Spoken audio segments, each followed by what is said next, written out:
Hello everyone and welcome to the Good Game Lobby review of 10 Dead Doves, a horror game packed with jump scares, witty banter, internal struggles, and otherworldly phenomena, all tied to navigating personal relationships. Let's turn on our flashlights and try to find the light in the darkness.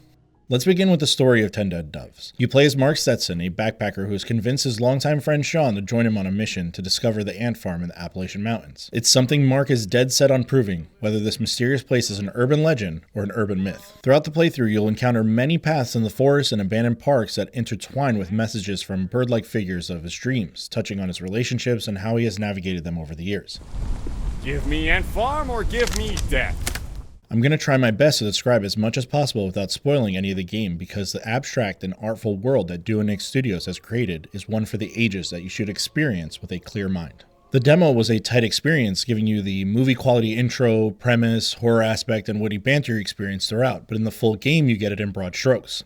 The deeper you go into the game, witty banter and jokes are spread around sparingly and end up with darker themes of being a parent, relationships with loved ones, and how real friendships can be when put in main focus. Let's dive a little deeper into the main characters who are named and played by the Duonix Studios leads, Marc Byram II and Sean Michael Millard. Marc is a complicated man. We're given hints that he is suffering from narcoleptic episodes, his relationship with his daughter, who he regrettably didn't want, and the complexities of fatherhood, his romantic relationship with a shadowed figure representing his lover, and last but not least, his best friend and their ongoing banter and fighting. How he doubles down on being verbally abusive leads you down a dark and depressing path. Sean, on the other hand, he was there for the arguments with Marc's loved ones, and he was there on the hiking trips used to escape. And he's there pranking Marc over the years, putting him in these horror-based scenarios, even at the worst possible moments. Is he a helpful companion in life or just another locked door, not fully there for support or with the right advice? Let's get back to the intro of the game. You and Sean make your way towards the ant farm and need gas at a rest stop. The setting is perfect for a horror experience with a dark forest area. Things quickly escalate when you're chased by a tree-like figure, and both you and Sean are separated in a place known as the ant farm. You spend a majority of the time trying to find a way back to each other, and that is as far as I'll go without giving too much away.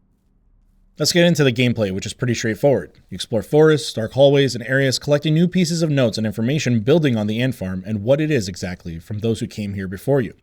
The fixed camera perspective, a staple of early horror games, is present throughout the game, giving you an easy jump scare pretty often. I typically play horror games at night, not to spook my 6-year-old during the day, so I was getting surprised by almost every jump scare.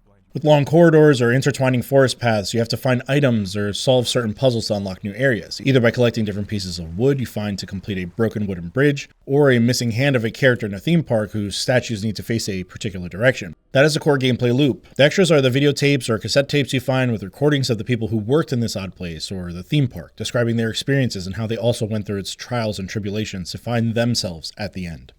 There are no weapons, used for fighting at least, and no typical boss battles, but more of a horror movie chase scene sequences that are fun and at times stressful, as you'd expect.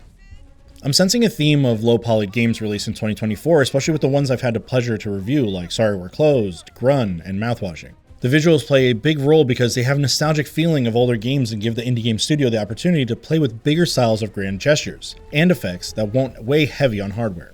It's a cinematic adventure at its core, so at times it feels like movie set pieces with fixed angles and theatrics surrounding the wonderful voice acting. Think Resident Evil of the past meets the strange forests of Alan Wake and also the polished hallways of Control. Pop them all into an indie game blender and out comes 10 Dead Doves. This 2000s inspired visual style looks to be a staple for indie games lately, and I am loving every bit of it.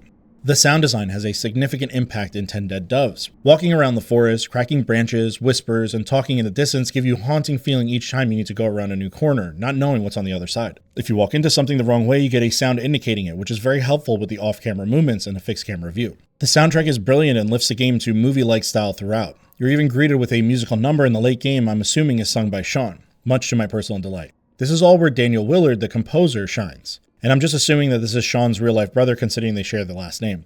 The haunting musical numbers set a mature tone, with adrenaline-pumping songs for scenes where you're chased throughout. The game has a strangely haunting score that complements the cinematic adventure. Take a listen.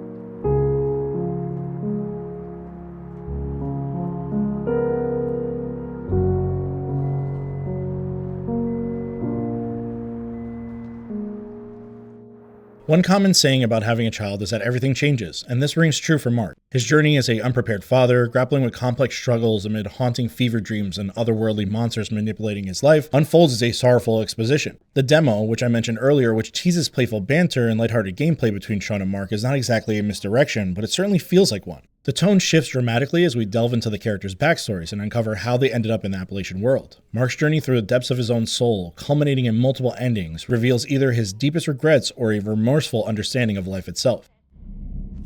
He's a freeloader anyway. During a chase scene, I encountered a bug that prevented my main character from running, seemingly tied to the auto-sprint setting.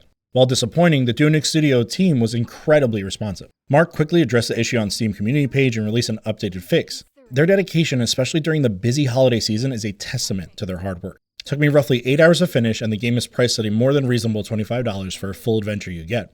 Do you want to know my own personal regret about 10 Dead Doves? That I didn't have time to play it earlier because it would have easily made it on my top 25 best indie games of 2024. 10 Dead Doves is a must-play for low-poly horror fans ready for jump scares, comedic dialogue, and an open mind for how to navigate being a good person in less than ideal situations. Thank you for watching my review of 10 Dead Doves. If you're looking for more indie horror games, check out my review of Mouthwashing, and if you haven't seen it already, check out my 25 best indie games of 2024 video with many horror, cozy, and all-around indie games. Don't forget to subscribe, and as always, GG.